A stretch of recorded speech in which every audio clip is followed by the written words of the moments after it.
We used to call them a lot of things in the past. The Dark Ones, the Old Gods, whatever. We didn't understand them any more back then than we do now. Maybe calling them a god and moving on is a better explanation than what we've come up with. I should explain what we do know. They are not here. They never have been. This is not their dimension, their realm. We, us, rabbits, people, trees, earth, we're all fourth dimensional beings. We have width and length and depth. That's 3 dimensions. And we exist across a time span. 4 dimensions. We occupy a 3-dimensional space for our 70 to 80 years, and then we die. But even after we die, we're still here.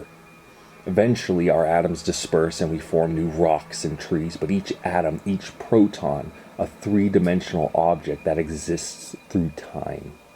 Imagine that you're interacting with a stick man on a sheet of paper. From his perspective, all he sees is lines and dots in front of him on the paper. You, looking down on him with the stick house and stick trees in front of him, he can't see beyond the realm he dwells in, and you are invisible to him. So you stick your finger through the paper in front of him. Through his dimension, he sees a line of finger meat. But this is nothing but an infinitesimally tiny part of you. He also sees where his realm, the paper, has teeny ragged edges from being pierced by you, but he can't make sense of it.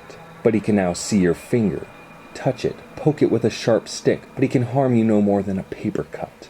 He doesn't understand all that is you. Sometimes you lightly rub your finger across the paper, you bend and warp his dimensions, but he never sees you because you're just touching the outside. You haven't entered it yet. I remember this movie I watched as a kid.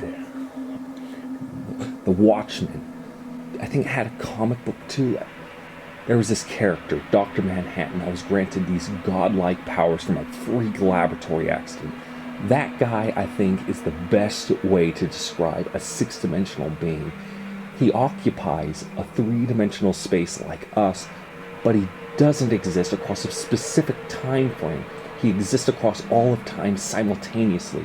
That's why he acted so weird, because he wasn't just sitting in a room talking to you, he was simultaneously fucking his girlfriend last month and blowing up bad guys 5 years from now. To him, he's doing all these things now, but has already done all these things because he's also sitting at the end of the universe watching the last proton decay. He also occupies a 3-dimensional space, but he's not locked to where he's standing. He can be anywhere he wants, but it's not like teleporting to him, because he's already there. In his head, 10,000 years ago and tomorrow afternoon are the same time. He's always been there, or was always going to be there, but to him, he already was. This is a creature just 1 or 2 dimensions beyond us, but we can't even comprehend that too well. The things, or thing, that arrived on April 14th, 2029, above the Atlantic Ocean just off the North American seaboard. It has to be something beyond that, maybe an 8th or 9th dimension dweller. I don't even know what that means. But this things, it has to be like you pushing your finger through the sheet of paper, and us poor stick figures don't even understand the true depth of what we're looking at. Tentacles, gray and green and crimson all at the same time, a mile across and thousands of miles long each. But these aren't like octopus tentacles. They kind of look like them to us, but I think that's just us trying to make sense of something that's beyond our understanding. They aren't tentacles, they just look that way. But the edges are wrong, frayed and fractured, blurry. I think that's the edges of our dimension torn open by this thing just jabbing a finger through it. We used to describe the old gods this way. I think they came through once before, maybe not all the way through, maybe just pressed up against the page hard enough that we could see an outline of what was pushing on the boundary. It exists across entire dimensions, across all time, spread out over hundreds of millions of realms simultaneously, an entire dimension that is nothing a page in a book that lives in like a bedroom, in all the copies of those books at the same time.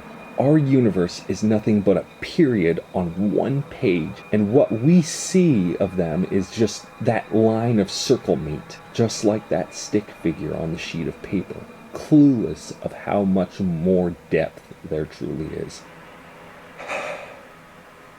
It, obliterated, no, that's not the right word, but I haven't slept in so long. It made entire cities just gone.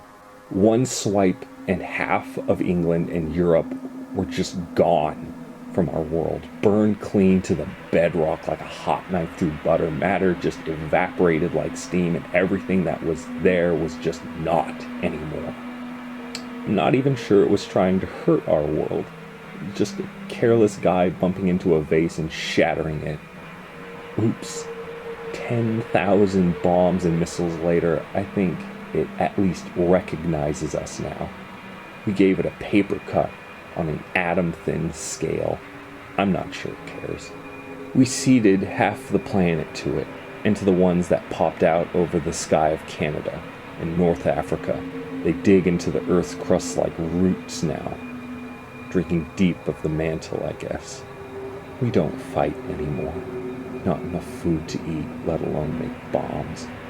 I watched the Divinity bomb being deployed, built from old Russian designs. You couldn't put it on an airplane or a missile. It was mounted to the deck of an aircraft carrier and sailed underneath the rift. 90 megatons. They measured a 4.0 earthquake in Japan because of the detonation on the other side of the planet. I think it felt it, at least.